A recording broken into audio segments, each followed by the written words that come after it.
Vamos a empezar con la oración inicial. Rogamos al Señor, Dios omnipotente, que nos envíe buenos espíritus para asistirnos, aleje a los que pudieran inducirnos en error y que nos conceda la luz necesaria para distinguir la verdad de la impostura. Apartar también a los espíritus malévolos, encarnados o desencarnados, que podrían intentar poner la discordia entre nosotros y desviarnos de la caridad y amor al prójimo. Según no pretendiese introducirse aquí, hacer que no encuentre acceso en el corazón de ninguno de nosotros. Buenos espíritus que dignáis venir a instruirnos, hacernos dóciles a vuestros consejos, apartándonos de todo pensamiento de egoísmo, de orgullo, de envidia y de celos, inspirándonos indulgencia y benevolencia para nuestros semejantes presentes y ausentes, amigos y enemigos. Hacer, en fin, que en los sentimientos de que nos sintamos animados reconozcamos vuestra saludable influencia. Dad a los medios a quienes encarguéis de transmitirnos vuestras enseñanzas la conciencia de la santidad del mandato que les ha sido confiado y de la gravedad del acto que van a cumplir, con el fin de que tengan el fervor y el acogimiento necesario. Si en la asamblea se encontrasen personas que fuesen atraídas por otro sentimiento que no sea el del bien, abrir sus ojos a la luz y perdonarles así como nosotros les perdonamos si vinieren con malas intenciones. Rogamos especialmente al Espíritu de Genaro Valladolid, nuestro guía espiritual, que nos asista y vele sobre nosotros. Que así sea. Así sea. El día de hoy nos toca la página 53, el desastre de Acelino. Pero entonces no avanzaron ustedes. ¿Dónde había quedado usted, perdón? Ah, no, perdón. Nos toca la número, tiene razón, la 11. Tiene razón, entonces sería página 68. Tiene razón. Y sí, porque tuvimos 8, 9 y 10. Fueron 13 historias y ahorita nos tocaría la 11. Todo eso leyeron, pues. Sí, o sea, leímos eso y comentamos. Pero siento que fue, porque ayer aquel día solo se leyó una y ya no es porque avanzamos, o sea, no leímos mucho porque comentó bastante Herbert. Ay, qué No paraba, sí, por eso fue. ¿Ya lo viste, Coca? La página 68. Hoy es 10, ¿no? El numeral 11, Sí. Belarmino, el adoctrinador. Sí, ya lo tenemos. Excelente. ¿Usted ya lo tiene, Magdi? Ya. Ok. Numeral 11. Belarmino, el adoctrinador. Las lecciones eran eminentemente provechosas. Me traían nuevos conocimientos y, sobre todo, con ellas admiraba cada vez más la bondad de Dios que nos permitía a todas la restauración del aprendizaje para los servicios del futuro. Muchos de nosotros habíamos atravesado zonas purificadoras de sombra y tormento íntimo. Unos más, otros menos. Bastará con todo el reconocimiento de nuestra pequeñez, la comprensión de nuestro inmenso débito, y allí estábamos todos reunidos en nuestro hogar, animando energías desfallecidas y reconstituyendo programas de trabajo. Yo veía en todos los compañeros presentes el florecimiento de nuevas esperanzas. Nadie se sentía desamparado, observando que numerosos medios, refiriéndose al marco de sus realizaciones, proseguían en valioso intercambio de ideas, y oyendo tantas observaciones sobre adoctrinadores, pregunté a Vicente en tono discreto: ¿no sería posible para mi aprendizaje consultar la experiencia de algún adoctrinador que se halle en tránsito por aquí? Recogiendo con enorme provecho noticias de tantos mediums, que no debo perder esta oportunidad. Vicente reflexionó un minuto y respondió: busquemos a Belarmino Ferreira. Es mi amigo desde hace algunos meses. Seguía al compañero a través de diversos grupos. Belarmino estaba en un rincón conversando con un amigo. Fisonomía grave, gestos lentos, dejaba mostrar gran tristeza en la mirada humilde. Vicente me presentó, afectuoso, dándose inicio a una conversación edificante. Después del intercambio de algunos conceptos, Belarmino habló conmovido. Entonces, ¿el amigo desea conocer las amarguras de un adoctrinador fracasado? No digo eso, temporizó sonriendo. Desearía conocer su experiencia para beneficiarme también de su palabra educativa. Ferreira esbozó una sonrisa forzada que expresaba todo el dolor que aún requemaba su alma y habló. La misión del adoctrinador es muy grave para cualquier hombre. No es sin razón que se atribuye a nuestro Señor Jesús el título de maestro. Solamente aquí vine a ponderar bastante esta profunda verdad. Medité muchísimo, reflexioné intensamente y concluí que para que alcancemos una resurrección gloriosa, no existe por ahora otro camino aparte de aquel andado por el adoctrinador divino. Es digna de mención la actitud de él, absteniéndose de cualquier esclavitud a los bienes terrestres en todo el Evangelio. No vemos pasar al Señor sino haciendo el bien, enseñando el amor, encendiendo la luz, diseminando la verdad. ¿Nunca pensó en eso? Después de extensas meditaciones, llegué al conocimiento de que en la vida humana, junto a los que administran y a los que obedecen, están los que enseñan. Llego pues a pensar que en las esferas de la superficie de la tierra hay mayordomos, cooperadores y siervos. Muy especialmente los que enseñan deben ser de esos últimos. ¿Entiende, mi hermano? Ah, sí, había comprendido perfectamente. La concepción de Belarmino era profunda, irrefutable. Además, nunca había oído tan bellas apreciaciones con relación a la misión educativa. Después de un ligero intervalo, continuó siempre en tono grave. Seguramente se extrañará que yo haya fracasado sabiendo tanto. Mi angustiosa tragedia es la de todos los que conocen el bien olvidando su práctica. Cayó de nuevo, pensó y prosiguió. Hace muchos años salí de nuestro hogar con la tarea de adoctrinamiento en el campo del espiritismo evangélico. Mis promesas aquí fueron enormes. Mi abnegada Elisa se dispuso a acompañarme en el servicio laborioso. Sería para mí la compañera desvelada, bendita amiga de siempre. Mi tarea constaría de trabajo asiduo en el Evangelio del Señor, de modo que adoctrinase en primer lugar con el ejemplo y enseguida con la palabra. Dos importantes colonias circunvencinas enviaron a muchos servidores de la mediunidad y pidieron a nuestro gobernador que cooperase con el envío de misioneros competentes para la enseñanza y la orientación.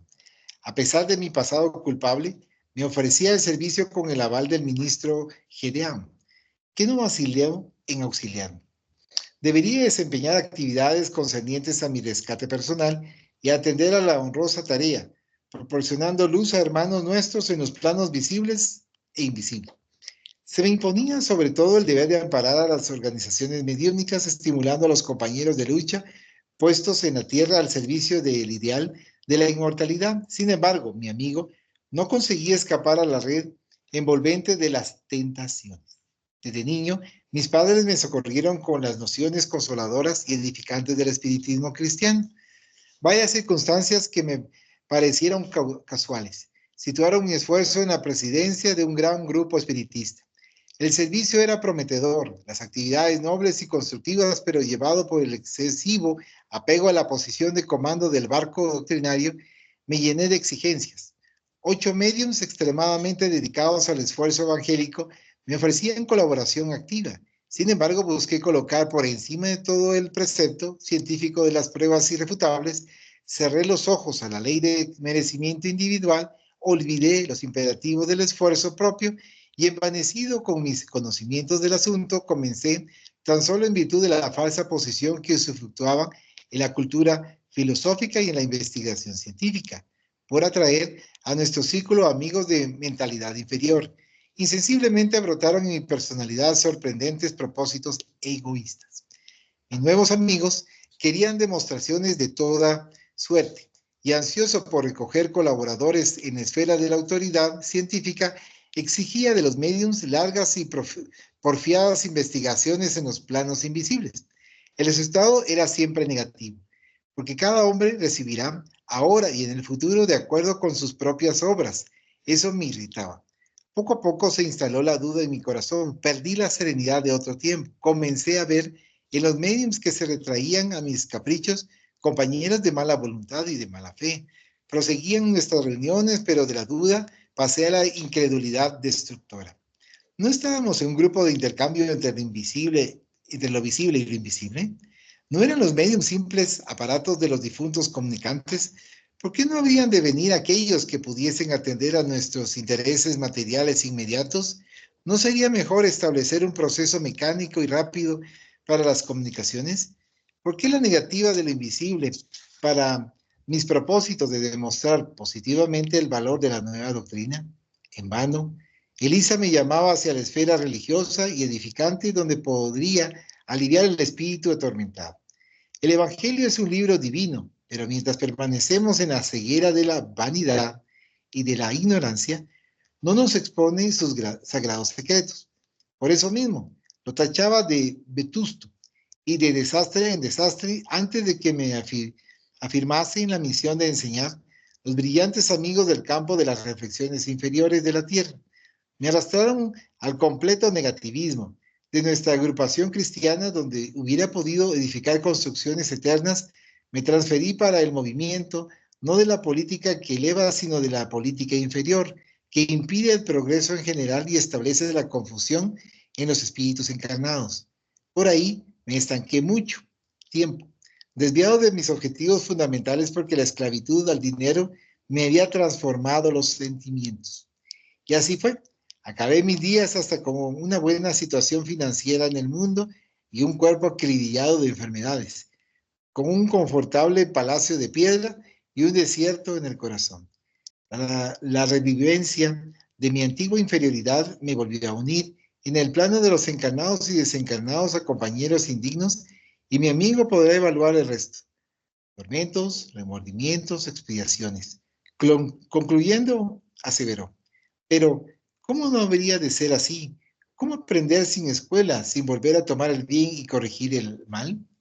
Sí, Belarmino, dije abrazándolo. Usted tiene razón. Tengo la seguridad de que no vine solo al centro de mensajeros, sino también al centro de grandes lecciones. ¿Algún comentario?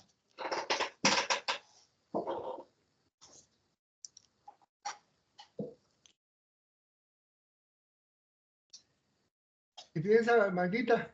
¿Quiere hacer un comentario, Maguita? ¿Qué es lo que pasa siempre? Que Sí. se supone que allá decimos vamos a hacer, y al estar acá nos lleva al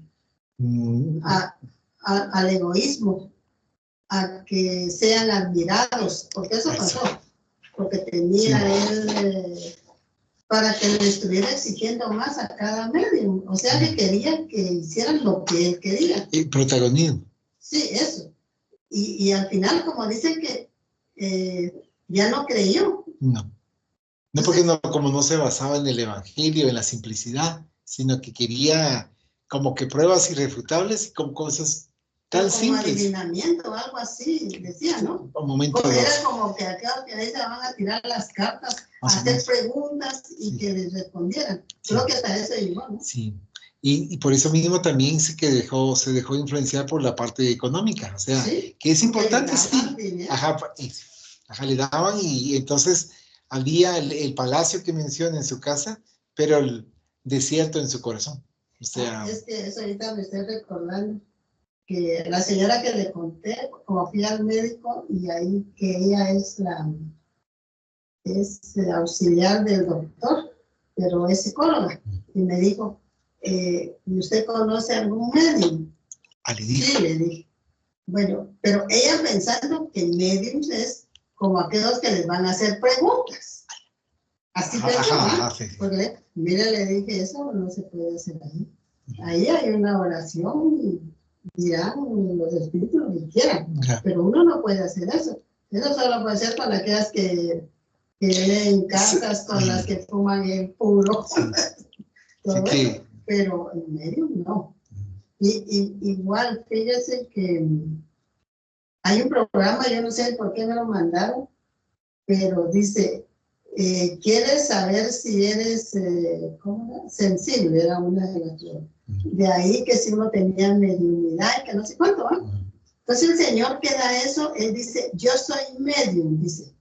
Pero él estaba, y habló de la reencarnación. Y ya no me gustó, ya no lo seguí leyendo, porque dice, él habla que como que es la conciencia, no habla de alma. Que cuando uno se muere, va el espíritu, ¿eh? Sí. No, pero él decía, va la conciencia. Y que esa conciencia es la que se va allá y que no me recuerdo si dijo que volvía a regresar. Pero es un diferente el sentido que le da. No dije, ¿por qué me estoy llenando de más cosas? Y ya no lo estoy oyendo. Y hay una cosa que decía, si quieres no sé qué, bueno, le diga, que le costaba a uno no sé cómo. Dinero, si ves, porque es un comercio. Y él dice, yo soy medium, dice él. Sí. Pero lo delicado es cabalmente la responsabilidad de lo que estamos leyendo aquí de los mensajeros, de cuando ya se cobra, hay una, como nosotros mismos nos estamos afectando porque ya estamos negociando.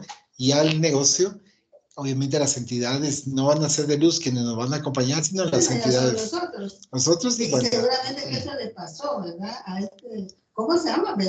Belarmino. Uh-huh.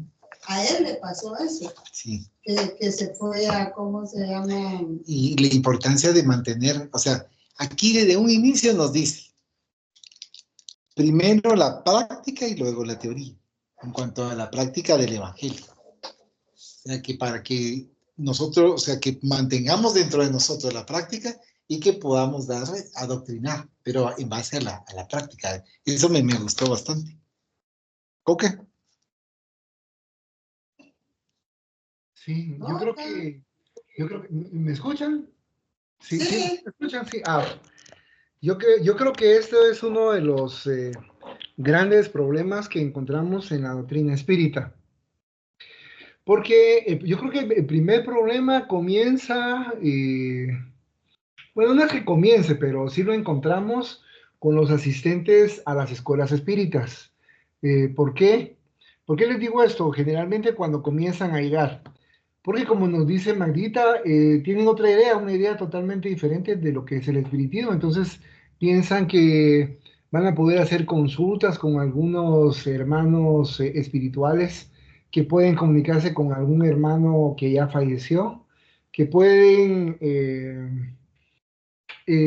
también ser curados, ¿verdad? Porque buscan muchos hermanos buscan ser curados a través de la doctrina espírita, ¿verdad? Entonces, eso buscan, no les interesa eh, la palabra de nuestro Maestro Jesús de Nazaret. O sea, ya lo encuentran como decía aquí la lectura, ya muy trillada, ¿eh? Y eso no les interesa, no les importa. Eso es con muchos hermanos que llegan a las escuelas espíritas. Pero todavía se agrava más el problema cuando vemos a varios adoctrinadores que se van más por el área científica que por el área religiosa, por el área moral, ¿verdad?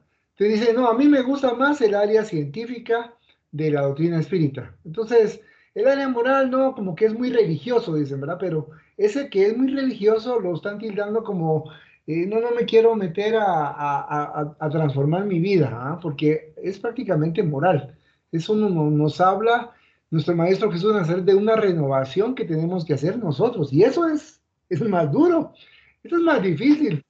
Y eso es lo que lamentablemente a varios de nuestros hermanos adoctrinadores no les gusta. Prefieren el lado científico, el lado de novedades, de que hubo una transcomunicación instrumental, de que, en fin, el lado científico. Pero cuando ya se trata de comenzar a desentrañar aspectos de carácter evangélico, a muchos no les gusta. No, dicen, no, eso ya es religioso, ya son resabios de la religión, no, ahora somos más progresistas, ¿va? Y comienzan a utilizar otra serie de términos para no ahondar en la doctrina de nuestro Maestro Jesús de Nazaret, es decir, en su evangelio, ¿verdad? Aparte de lo demás, pero me refiero más porque cabal, como nos dice la doctrina, es el evangelio de nuestro Maestro Jesús de Nazaret el que nos va a ir, orientar y llevar en un verdadero camino de ejemplo, ¿verdad? Entonces, lo primero que tenemos que hacer es ejemplo de lo que estamos diciendo, ¿verdad? Que es bien difícil, pero ahí está en el esfuerzo que estamos tratando de realizar. Para ello, lo que nos lleva a nosotros ese esfuerzo de una conciencia que nos dice, bueno, lo estamos intentando, ¿verdad? Muchas veces podemos sentirnos que no avanzamos, que estamos ahí estancados, ¿verdad? Pero lo estamos tomando en cuenta y muchas veces la conciencia nos está recriminando que no, tenemos que cambiar de actitud, tenemos que retornarnos y nos lleva a cómo actúa nuestro Maestro Jesús de Nazaret. Y decimos, pensamos, ¡ah, qué difícil!, ¿verdad? Qué difícil, pero es lo que hay que hacer. es lo que hay que hacer y tenemos que llevarlo a cabo. Entonces, ¿qué sucede, como nos dice aquí? Que primero, que no queremos seguir el ejemplo, muchos adoctrinadores. Bueno. Segundo, que no queremos estudiar. No queremos estudiar el Evangelio y desentrañarlo. Y si nosotros mismos no comprendemos a profundidad las enseñanzas de nuestro Maestro Jesús de Nazaret, ¿cómo vamos a pretender compartir eso que sabemos, entre comillas, con otros hermanos que tampoco lo saben, ¿verdad? O tal vez lo saben más profundamente que nosotros, ¿verdad? Por su misma intuición, por su misma serie de vidas que llevan ya encarnados, la experiencia milenaria que tienen, ya lo han obtenido. Y entonces nos dejamos guiar por la vanidad. Ah, que soy el mejor adoctrinador, ¿verdad? Ah, o soy el mejor medium. En fin, va la vanidad ahí y por ende también el materialismo, como nos dice aquí la lectura. Ah, no, yo quiero vivir bien, yo quiero vivir en una buena casa, yo quiero tener un buen carro, un buen vehículo, quiero vestirme muy bien, quiero vestirme a la última. Entonces ya comenzamos nosotros ¿cómo se llama? A distorsionar la propuesta de la doctrina espírita, ¿verdad? Y recordemos lo que ¿qué tenía nuestro Maestro Jesús de Nazaret? Sandalias y lo que tenía ahí para poner sobre su cabeza. Me recuerdo que su manto. Eso era lo que tenía. O sea, nos da una enseñanza de minimalismo, lo que hemos platicado en otras oportunidades. Pero ¿qué pasa? Ya estando aquí nosotros nos vemos con muchas tentaciones, como dice la lectura, ¿ah? Y entonces nos desviamos, comenzamos a desviarnos. Y lamentablemente, como dice, ¿cómo se llama aquí la lectura? Fracasamos, ¿verdad? Fracasamos y ya después viene, ¿cómo se llama? Los tormentos psicológicos, la expiación que tenemos que hacer y después solo el sentimiento de sentirnos fracasados. Yo creo que ya solo con eso ya es bastante duro, porque ya como bien decía Mayrita, lo que prometimos es antes de venir a reencarnar y lo que hemos hecho, máxime en puestos de dirigencia, que es donde mayor tenemos que poder nosotros, aquella parábola de nuestro Maestro Jesús de Nazaret que decía que quien quiera ser el primero tiene que ser el último de ellos, y nos enseñaba cómo le lavaba los pies a los demás discípulos, ¿verdad? Entonces, esas parábolas, esas figuras es los que tiene que tener presente los adoctrinadores y cualquier espírita, mientras más va escalando en una jerarquía de poder en la doctrina espírita, ¿verdad? Pero lamentablemente, como dice la doctrina, se nos olvida y no queremos ver nuestro nombre ahí en dorado, ¿verdad? Queremos que digan, ahí, vamos a poner ejemplo de nosotros, ¿verdad? Para no que diga ahí Abela en dorado, ¿verdad? Que esté ahí marcado y ahí en un gran edificio en el Olimpo, y que diga aquí estuvieron los Abela o Abela, y que ese apellido sea recordado por los tiempos de los tiempos, ¿verdad? Por orgullo, ¿verdad? Exacto, ese es orgullo, y eso no es eso. Lo que quiere nuestro Padre Celestial y nuestros hermanos superiores es que seamos sencillos, que seamos humildes, y que no, pues que la vanidad no se nos suba y que pensemos, somos el non plus ultra, porque realmente no lo somos. Y que hagamos simplemente nuestro trabajo, porque la gran mayoría de trabajo lo están haciendo ellos. Y eso es lo que tenemos que tener siempre presente, tener los pies puestos en la tierra. Mucha gente podrá pensar y decir lo que quiera de nosotros, pero nosotros sabemos realmente cómo actuamos y cómo pensamos, qué es lo que realmente importa, qué es lo que nos dice aquí la lectura, ¿verdad? Que cumplamos con nuestro deber y con nuestra tarea, y que más adelante vamos a estar satisfechos por lo que hemos hecho a lo largo del tiempo, ¿verdad? Solamente. Muchas gracias, Coca. Pues la verdad que en la segunda página de este capítulo que estamos hablando de Belarmino, sería entonces la tercera página, dice, y en el tercer párrafo, seguramente se extrañará que yo haya fracasado, sabiendo tanto. Mi angustiosa tragedia es la de todos los que conocen el bien, olvidando su práctica. O sea, nosotros hemos conocido a varios que tienen una fluidez para dar a conocer la doctrina, para poder hablar, para convencer, pero que en determinado momento, cuando ya uno los trata, son bien distintos.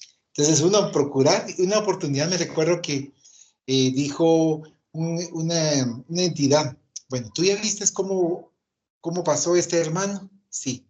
Pues procura no hacer no hacer esa práctica, mala práctica, sino que procura poner en práctica lo que dice.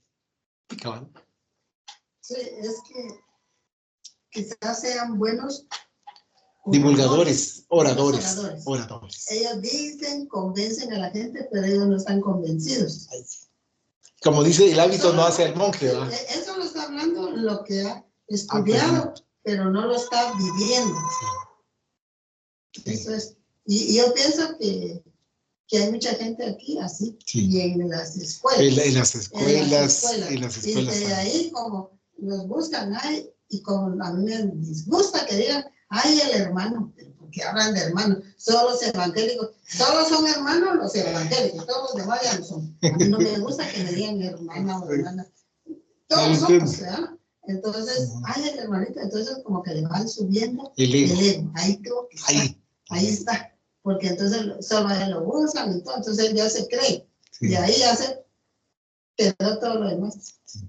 Entonces, porque está creyendo que él sabe y todo. Bueno, sabe, pero tiene que ser humilde, pues. Ese es el punto importante que era el que mencionaba Coca, para evitar, con respecto a este del título de nuestro apellido, no, ¿de qué nos va a servir? O sea, si realmente cuando participamos en la tierra hicimos algo bien, la satisfacción de poder, pero también lo que acá le pasó a Belarmino, de adoctrinador, o sea, empieza a decir que la misión del adoctrinador es muy grave para cualquier hombre.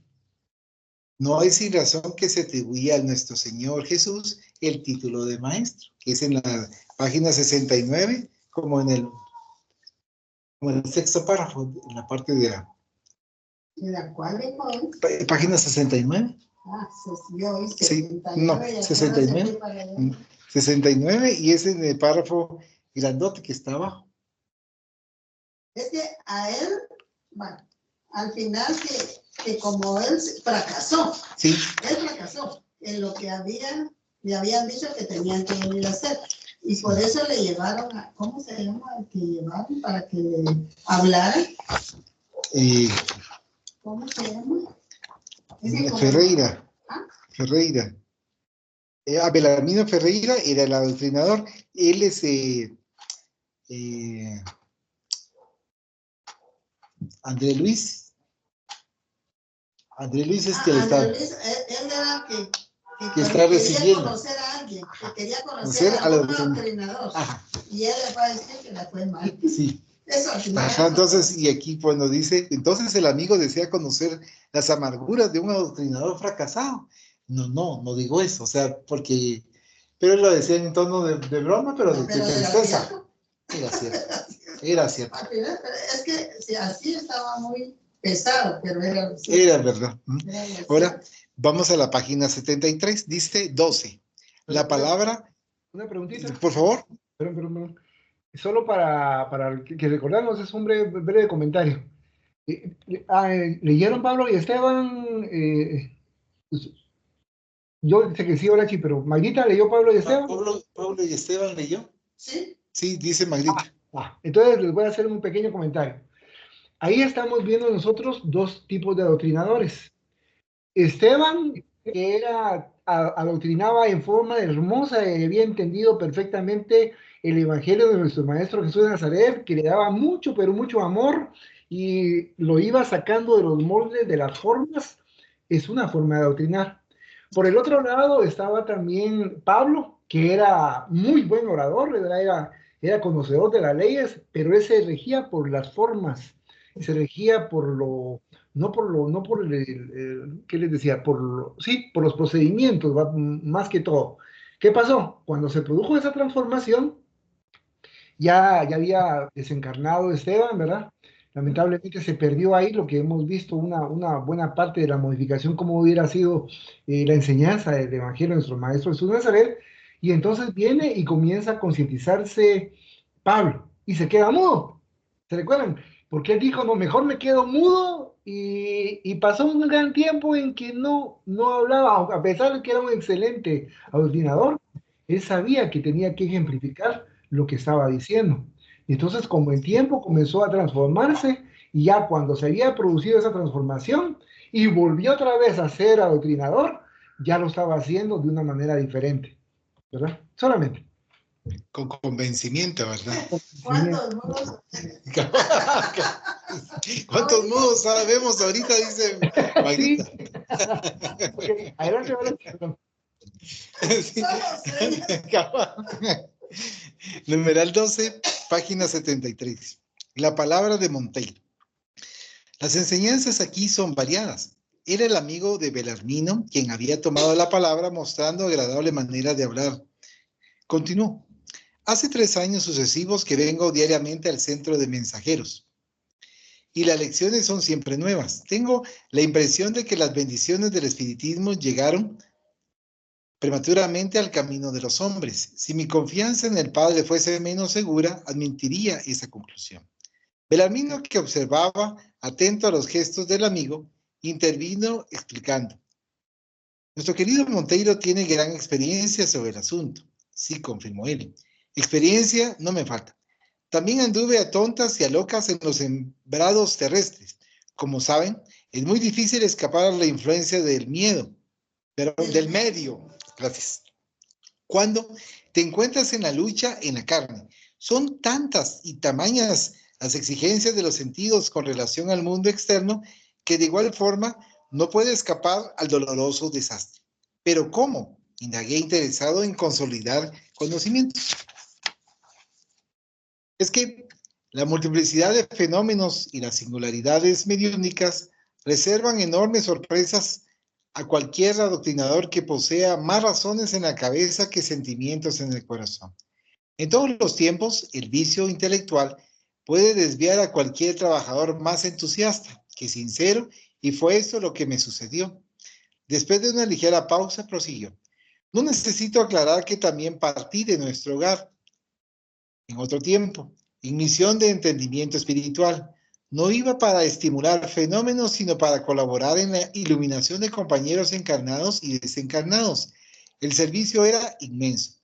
Nuestro amigo Ferreira puede dar testimonio de ello, porque partimos casi juntos. Recibí todo el auxilio posible para iniciar mi gran tarea e intraducible alegría dominaba mi espíritu en el desarrollo de los primeros servicios. Mi madre, que se convirtiera en mi devota orientadora, no cabía en sí de contenta. En mi espíritu se instaló un enorme entusiasmo, bajo mi control directo. Estaban algunos medios de efectos físicos, además de otros consagrados a la psicografía y a la incorporación, y tan grande era la fascinación que el intercambio con lo invisible ejercía sobre mí, que me distraje completamente en cuanto a la esencia moral de la doctrina. Teníamos 4 reuniones semanales a las cuales comparecía con absoluta asiduidad. Confieso que experimentaba cierta voluptuosidad en el adoctrinamiento a los desencarnados de condición inferior. Para todos ellos tenía en la punta de la lengua extensas exhortaciones brillantes. A los sufridores les hacía ver que padecían por su propia culpa. A los embusteros les recomendaba enfáticamente que se abstuvieran de la mentira criminal. Los casos de obsesión me merecían un ardor apasionado. Estimaba enfrentar a los obsesores crueles para reducirlos a cero en el campo de la argumentación sólida. Otra característica que ponía de relieve a la firmeza de mi acción era la de dominación que pretendía ejercer sobre algunos pobres sacerdotes católicos romanos desencarnados, en estado de ignorancia de las verdades divinas. Llegaba al colmo de estudiar pacientemente largos trozos de las escrituras, no para su meditación y entendimiento, sino para masticarlos con placer, volcándolos después a los espíritus perturbados en plena sesión, con la idea criminal de poseer una falsa superioridad espiritual. El apego a las manifestaciones exteriores me desorientó por completo. Encendía luces para otros, prefiriendo los caminos oscuros y olvidándome de mí. Solamente aquí, de regreso, pude verificar la extensión de mi ceguera. A veces, después de un largo adoctrinamiento sobre la paciencia, imponiendo pesadísimas obligaciones a los desencarnados, abría las ventanas de la sala de nuestras actividades doctrinarias para regañar a los niños que jugaban inocentemente en la calle. Instaba a los perturbados invisibles a conservar la serenidad, para en instantes reprender a señoras humildes presentes en la reunión cuando no podían contener el llanto de algún pequeñito enfermo. Eso, en cuanto a las cosas mínimas, porque en mi establecimiento comercial mis actitudes eran inflexibles. Era raro el mes que no mandase letras de cambio para ser protestadas públicamente. Me recuerdo de algunos minoristas infelices que me rogaban un plazo mayor, ofreciéndome disculpas y pidiéndome protección. Nada me conmovía. Los abogados conocían mis implacables decisiones. Pasaba los días en la oficina estudiando la mejor manera de perseguir a los clientes atrasados entre preocupaciones y observaciones, no siempre muy rectas, y por la noche iba a enseñar el amor, la paciencia y la dulzura a los semejantes, exaltando el sufrimiento y la lucha como caminos benditos de preparación hacia Dios. Andaba ciego. No conseguía percibir que la existencia terrestre por sí sola es una sesión permanente. Tallaba el espiritismo a mi modo, toda la protección y la garantía para mí y valiosos consejos para el prójimo. Además, no conseguía retirar la mente de los espectáculos exteriores. Fuera de las sesiones prácticas, mi actividad doctrinaria se circunscribía en vastísimos comentarios de fenómenos observados, duelo de palabras, narraciones de acontecimientos insólitos, crítica rigurosa de los medios. Monteiro se detuvo un poco, sonrió y continuó. De desvío en desvío, la angina me encontró absolutamente distraído de la realidad esencial. Pasé para acá como un demente necesitado de auspicio. Tardé, reconocía que había abusado de las sublimes facultades del verbo, como enseñar sin ejemplo y dirigir sin amor. A la salida del plano físico me esperaban entidades peligrosas y rebeldes. Mientras tanto, sentía dentro de mí un singular fenómeno. Mi raciocinio pedía socorro divino, pero mis sentimientos se agarraban a objetivos inferiores.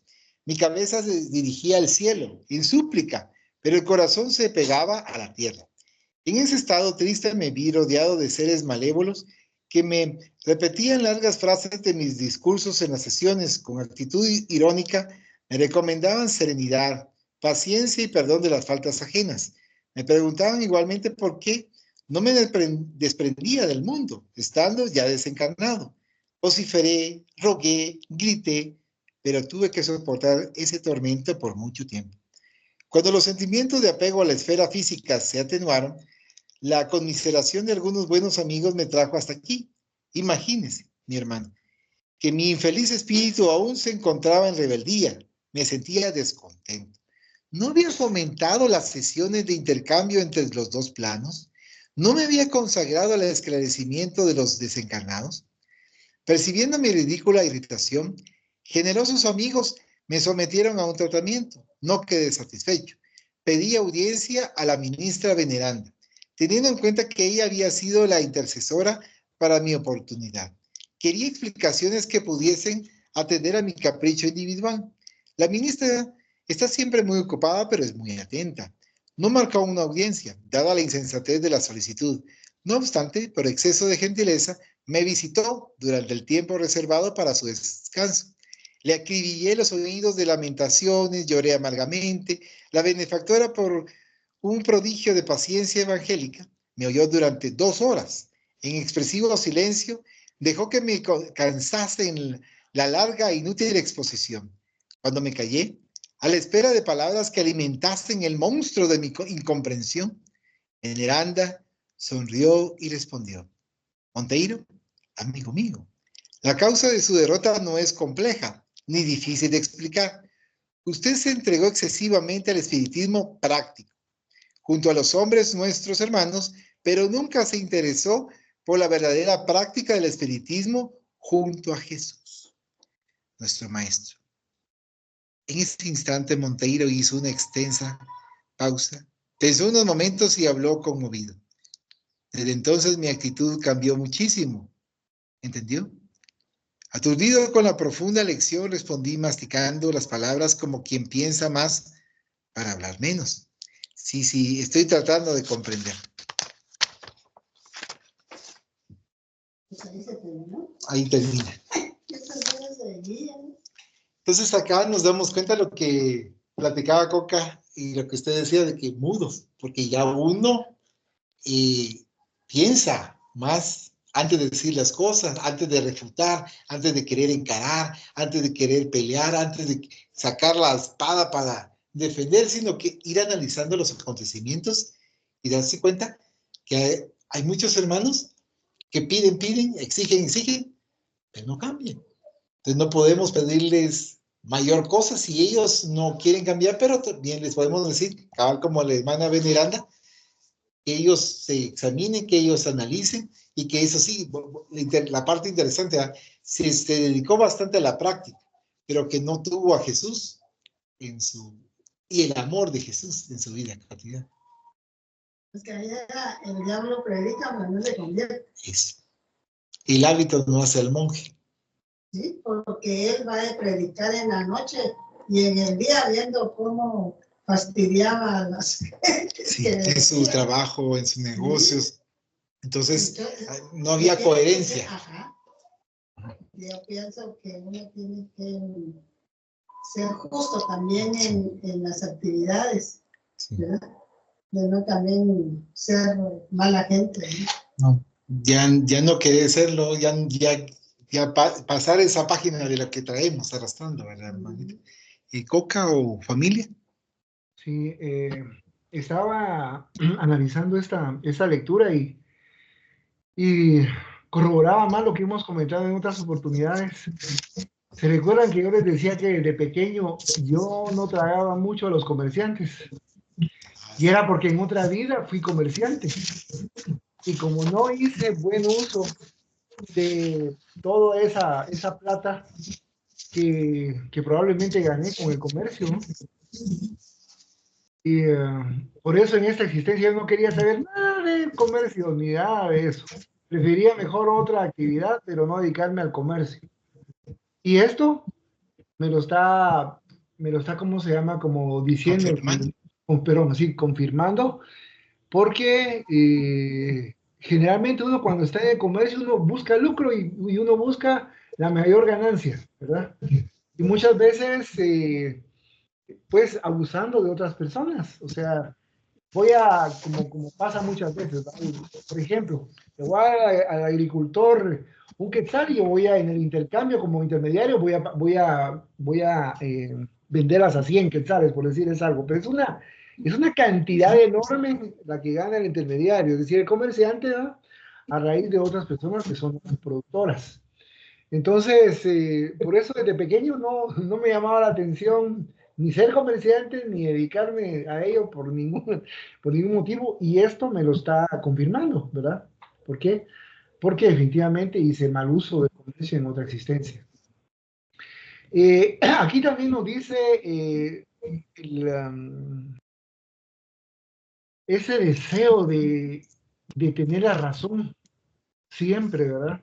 O sea, no, a mí no me va a ganar. Yo le dije porque el espiritismo dice tal y tal aspecto y no es así. Entonces, a mí esta interpretación es la que tiene que ser y no hay otra interpretación como yo les estoy diciendo. Porque hay algunos hermanos espíritas que así lo hacen ver, ¿verdad? Y lo hacen ver como que uno está muy equivocado porque ellos tienen la razón, ¿verdad? Y hay una argumentación profunda de encarnado a encarnado. Y ya no digamos, como dice la lectura, hacia desencarnados, ¿verdad? Ya los hace sentir, pero, valga la expresión chapina, hormigas, ¿verdad? Y el problema se da aquí, como dice, cómo enseñar sin ejemplo y dirigir sin amor. Imagínense, dirigir sin amor. Algo que yo he tenido muy presente desde pequeño, que probablemente, como les digo, de otra existencia tuve que haber atravesado alguna situación en la cual yo prefiero relacionarme con personas con las cuales de una u otra manera se siente el amor. Que con las personas frías, distantes, que son absolutamente indiferentes hacia nosotros, ¿verdad? Pero es precisamente por eso, porque yo creo que ya nos quedó grabado que en primer lugar tenemos que ser ejemplo. No hay para dónde, de lo que estamos diciendo, ¿verdad? Por lo menos tratar de, en la medida de lo posible, de lo que podamos ser. Por otro lado, involucrarnos, ser empáticos, sentir lo que está sintiendo nuestro semejante, ¿verdad? Es decir, dirigir con amor, no porque yo soy el que tengo la autoridad y vas a hacer lo que yo digo porque yo soy el que mando, ¿verdad? Porque ahí ya nos estamos desviando por completo, sino tratar de dirigir con amor, decir lo mejor para nuestros semejantes, ¿verdad? Y que es algo bien difícil y que lo vemos constantemente en las cuales se dan muchos fracasos, ¿verdad? Porque lo vemos, como bien decía Magdita, entre escuelas. Ah, no, yo soy la mejor escuela. Sí, no, yo tengo la razón. Yo tengo los mejores maestros, yo tengo los mejores mediums. Pero no es eso. Ya vemos acá que lo más importante, si queremos competir, como decía Allan Kardec, nos recordamos en otras oportunidades, dice, si tiene que haber algún tipo de competencia entre los espíritus, es quien hace más caridad, quien practica más caridad, ¿verdad? Ese es el meollo del asunto, ¿verdad? Pero, lamentablemente, como que lo pasan de largo muchos hermanos y hermanas espíritas, ¿verdad? Que no, eso no quieren verlo ni recordarse de ello, sino que ahí es donde realmente radica, si se quiere ver así, una verdadera competencia o rivalidad. ¿En quién hace más caridad? ¿Verdad? Pero tampoco andarlo diciendo por los cuatro vientos, miren, nosotros venimos y estamos haciendo caridad por este lado y por el otro. No, sencillamente, como decía nuestro Maestro Jesús, ¿verdad? Que no sepa tu mano izquierda lo que hace tu mano derecha, y estamos cumpliendo, ¿verdad? Y lo saben, y lo más importante es que lo sepan nuestra conciencia y que estén enterados, por ende, ¿verdad? Nuestros hermanos protectores, guías espirituales, que están velando porque de una vez por todas retomemos el mejor camino posible para nuestra propia transformación moral. Que eso nos insisten, transformación moral. No quieren una transformación intelectual. O sea, sí, vienen por el cajón, ¿verdad? Quieren que estudiemos, quieren que leamos, pero sobre todo quieren que actuemos, ¿verdad? Pero ¿cómo vamos a actuar? Moralmente, conforme el Evangelio de nuestro Maestro Jesús de Nazaret. Y no se cansarán de decirlo ellos constantemente. Y como vemos aquí en la lectura, eso es lo primordial, la moral.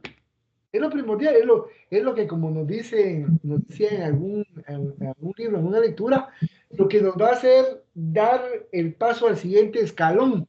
No es cuánto sabemos, sino es cómo actuamos, ¿verdad? Claro, que nos va a ayudar, por supuesto, a dar el siguiente escalón, lo que sabemos, ¿verdad? Pero por sobre todo tenemos que actuar. La práctica es fundamental. Muchas gracias, Coca. Sí, la verdad que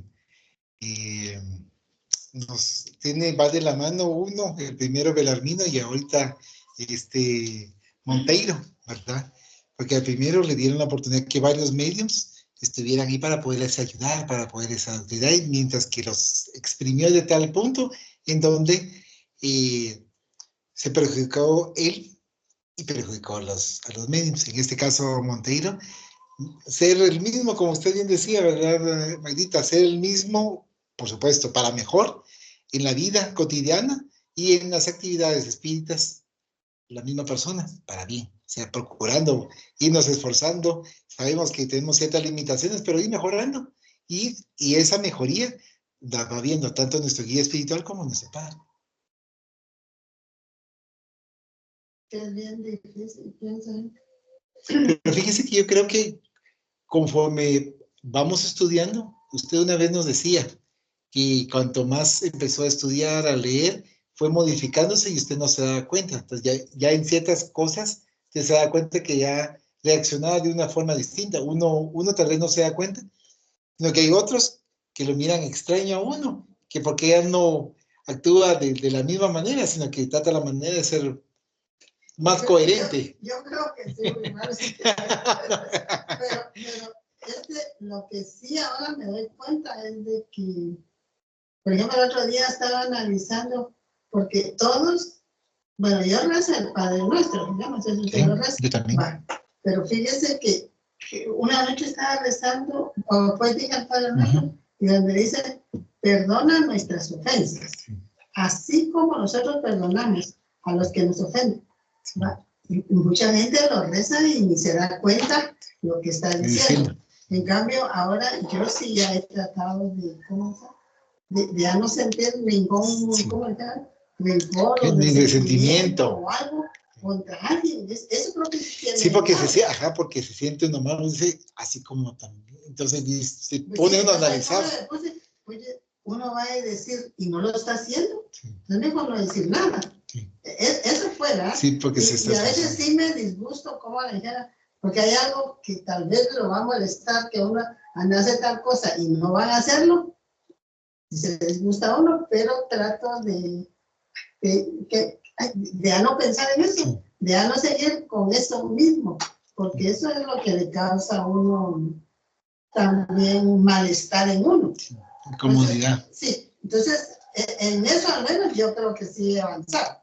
Al menos en eso. No, pero por eso mencionan de poco a poco, porque también uno se está autoanalizando y se está viendo. Antiguamente no se veía.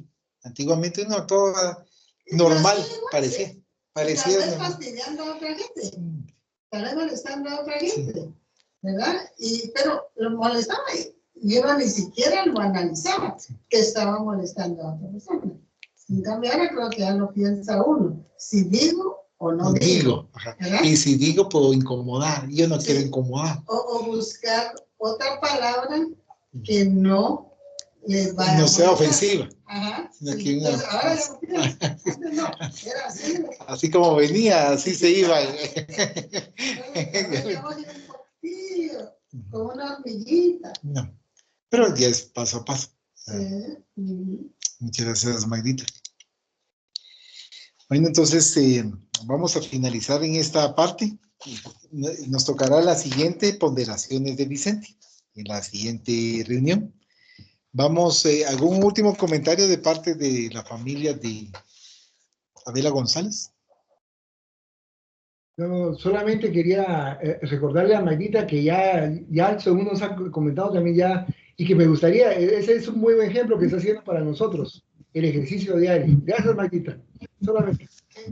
El ejercicio diario que estaba comentando usted, que ahora que está dando un ejemplo, va a ser lo que usted está comentando para poder ir cambiando. O sea que eso nos ayuda a nosotros también a recordarnos de hacer ese ejercicio cuando estemos, por ejemplo, el Padre Nuestro, porque igual a mí me ha sucedido en algunas ocasiones, porque uno va sintiendo cada palabra cuando está diciendo Padre Nuestro, que estás en los cielos, o sea, no lo repite como una maquinita, sino que lo va sintiendo y analizando. ¿Sabes qué pienso cuando digo, Padre, que estás en los cielos?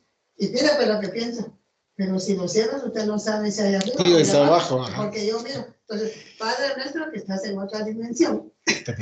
Sí. No, pero la adapta acorde a su sentir. Y obviamente Diosito sabe con qué intención lo está haciendo. Así como, por ejemplo, cuando yo muchas veces rezo Dios te salve María. Entonces cuando dice una parte donde dice Madre de Dios, yo digo Madre de Jesús. Sí, eso es lo que he visto, pero eso es la religión, la católica romana, que a Jesús ya lo puso como Dios. Entonces, cuando yo me adapto. Yo mejor me lo rezo. Yo me adapto. Si estoy con católicos, entonces digo, Madre de Dios. Pero cuando estoy con espíritas, digo, Madre de Jesús. Para evitar, o sea, tiene la misma comprensión y entendimiento para mi persona, pero no con la intención de desarmonizar. No, es lo más lógico.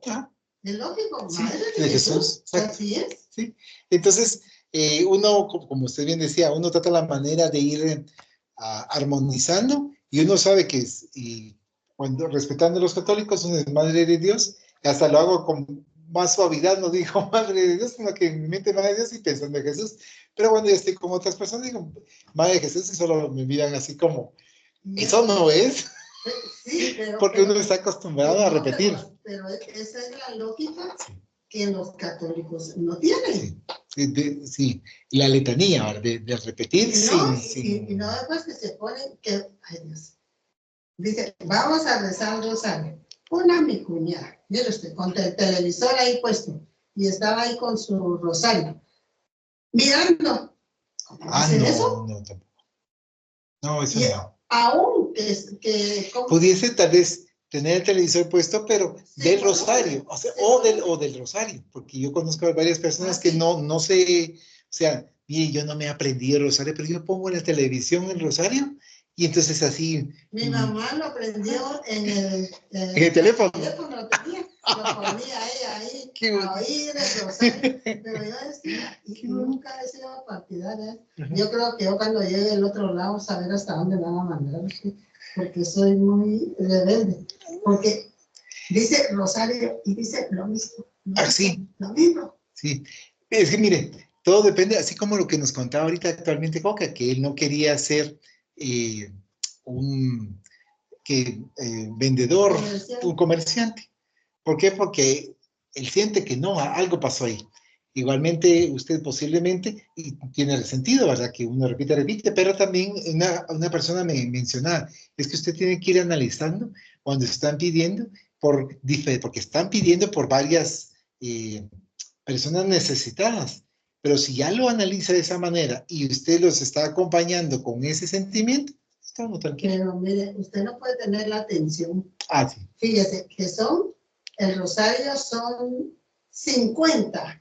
50 Ave María con, ¿cómo se llama? ¿Cómo se llama? Es que son dos. Dios es Ave María y con Santa María. Fíjese, son 10. Sí. Son 100. Usted va a tener la atención para poder estar concentrado en todo eso. No creo. Sí. Coca, contarle a Maldita cuando estabas como acólito que te sentías mal con Dios por el rosario.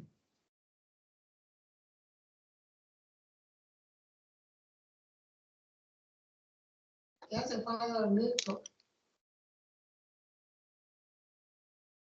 ¿Estás por ahí, Coca?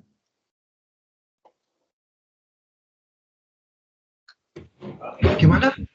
Es que ahorita están viniendo, ¿cómo se llama? Betty y la nena. ¿Qué pasó? Perdón. No, solo que si tenías, podieses comentarle a Magda lo que te pasaba con el rosario, cuando hacías el rosario y que le pedías perdón a Dios.